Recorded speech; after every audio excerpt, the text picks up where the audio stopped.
నేను కివి ఇండియాకొచ్చి అప్పుడే 2 మంత్స్ అవుతుంది. సో, ఈ 2 మంత్స్‌లో అమ్మమ్మకి, తాతయ్యకైతే బాగా క్లోజ్ అయిపోయింది.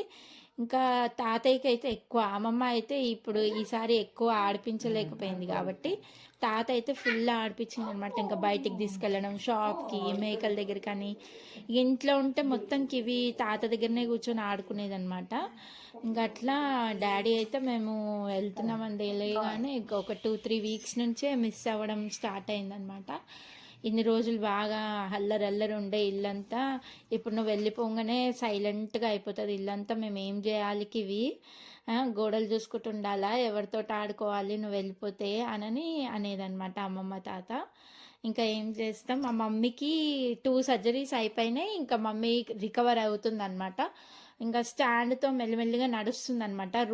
ఆ రూమ్ నుంచి ఈ రూమ్కి అట్లా మెల్లిగా నడవడం అయితే ప్రాక్టీస్ చేస్తుంది. ఇంకా అందుకని చెప్పి మేమైతే ఖతర్కి వెళ్దామని డిసైడ్ అయ్యాము.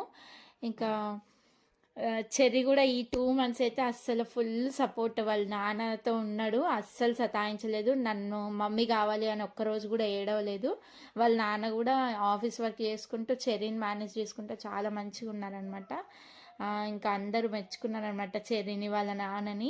ఇంకా మేమైతే మళ్ళీ ఒక 7 మంత్స్ తర్వాత ఇండియాకి వస్తాము. ఎందుకంటే అప్పుడు చెర్రీకి సమ్మర్ హాలిడేస్ ఉంటాయన్నమాట. ఇంకా అప్పుడైతే మేము ముగ్గురం వస్తాం, చెర్రీ, నేను, కివి ముగ్గురం కలిసి ఇండియాకి వస్తాము. ఇంకా అప్పుడు ఫస్ట్ 3 వీక్స్ అయితే అమ్మ వాళ్ళ ఇంటికే వస్తామన్నమాట. ఇంకా అక్కడ ఉంటాము. అప్పుడు తాతయ్య అమ్మమ్మతో మళ్ళీ మంచిగా ఆడుకుంటారనమాట.